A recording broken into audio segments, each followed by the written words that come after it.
Hello.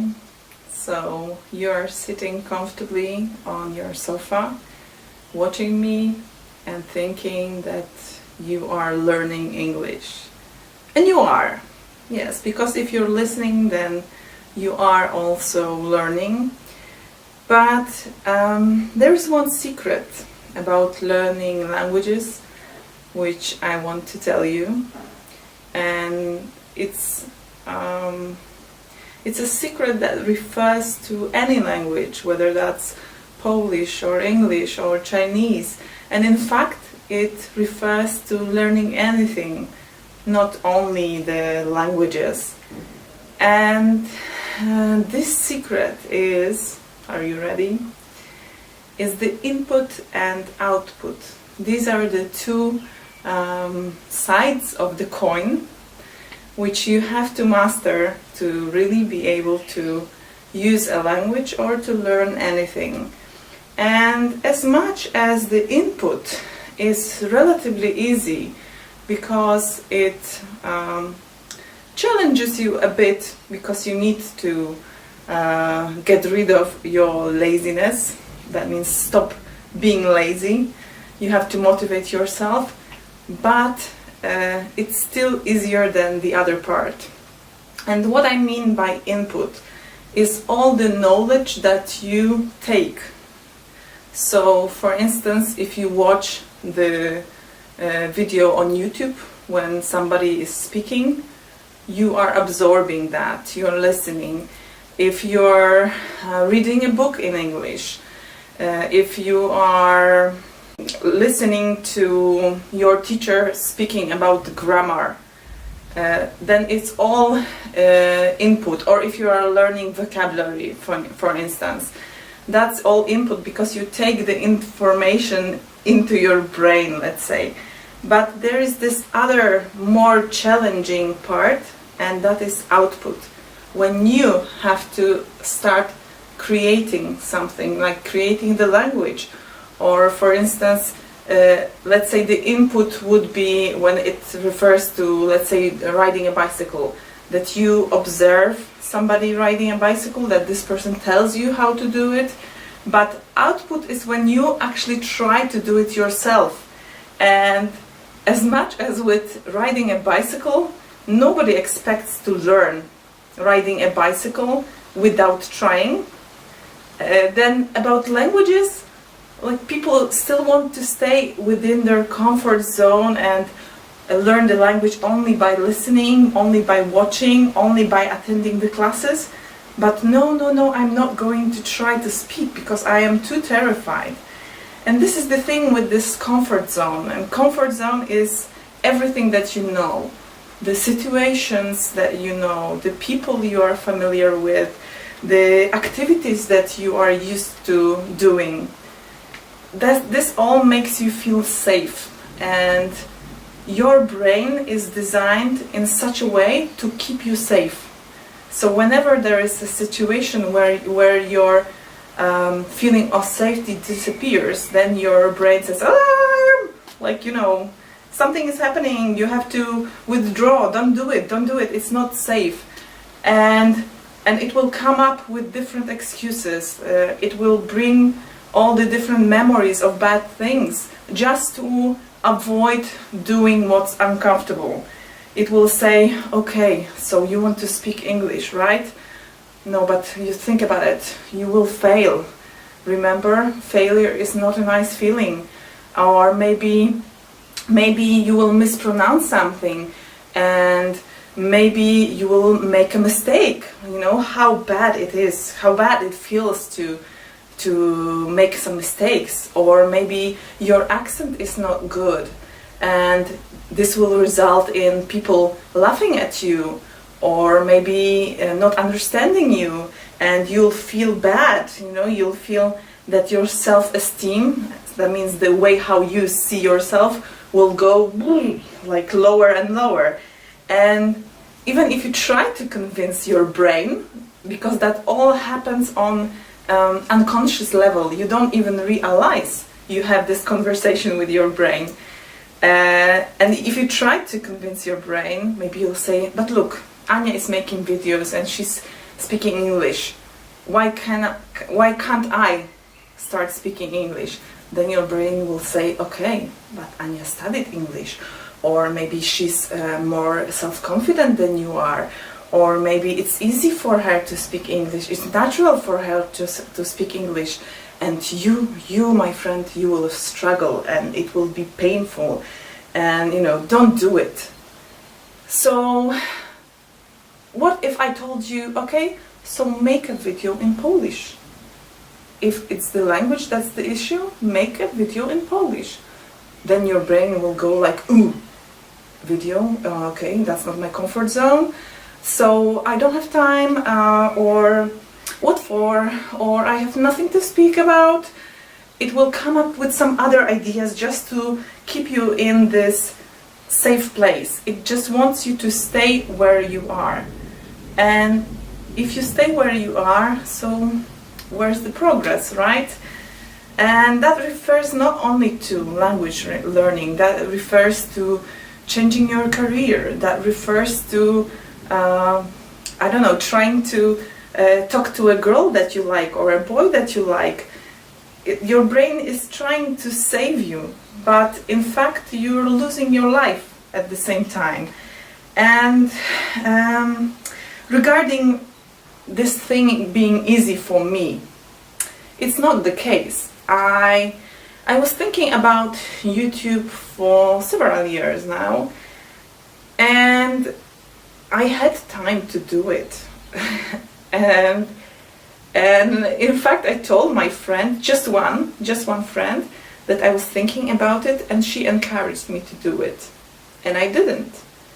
And I didn't because I made up some excuses not to. So what happened was, in the end I recorded several videos only because I told myself nobody would see them. This was the only way I could force myself to record these videos. So what happened next was a situation with my friend, and she comes from another very wealthy family, and she's the best person I know, and yet her life is full of disasters. Like anything you can imagine, anything bad that can happen to a person happens to her. And she didn't have much education because of her life situations and other things that happened on the way, although she is capable of it, I'm absolutely sure.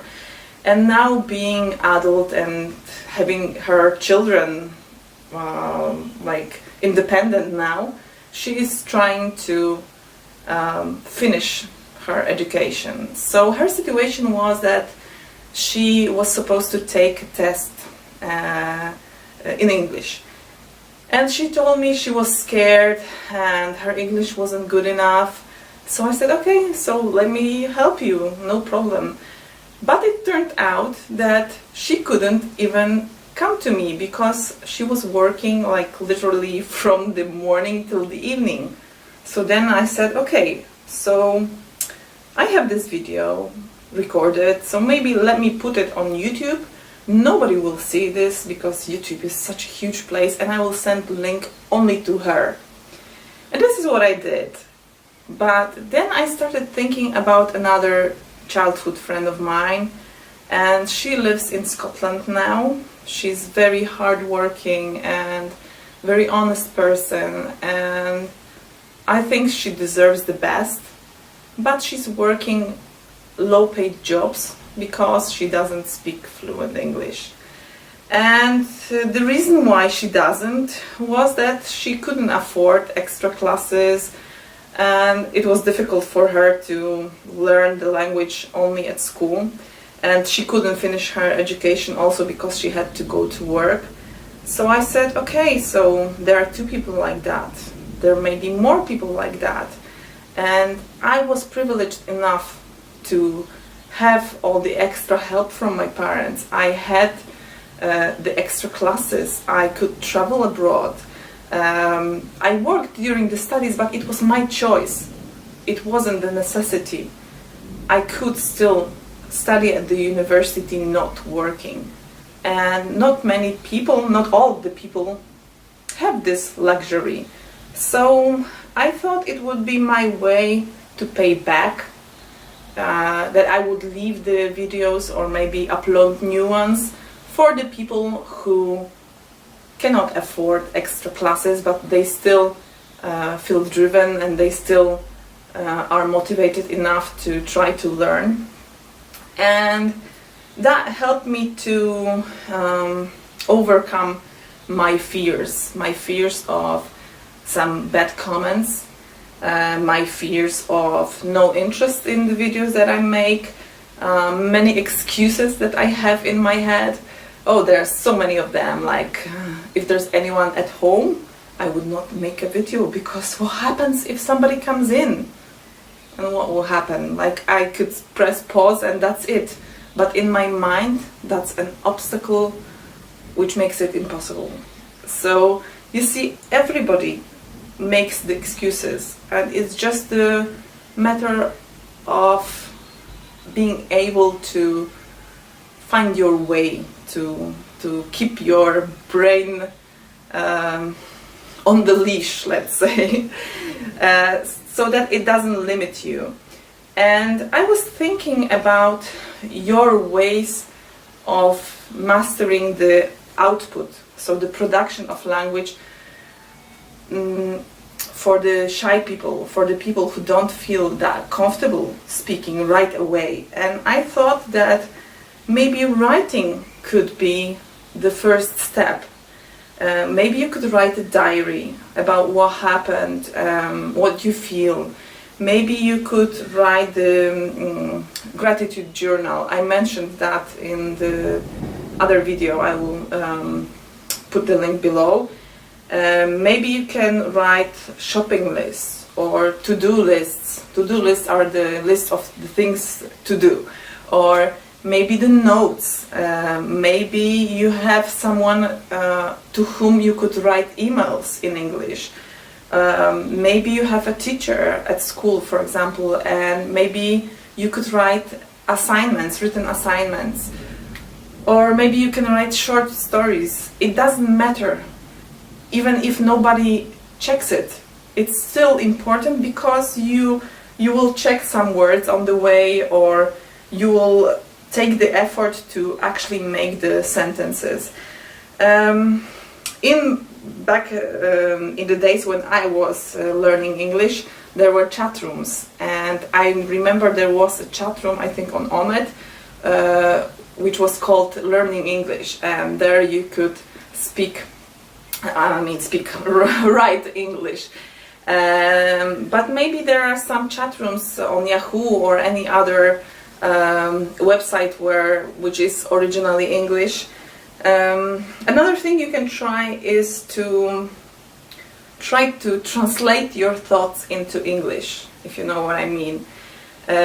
This is something that usually comes with time when you are pretty advanced in English, but you can try to do it consciously.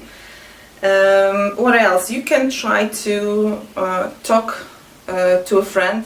Maybe you have another friend who is also willing to learn English. Maybe you can establish a day or just that you and this person will speak only English, or will try to speak only English.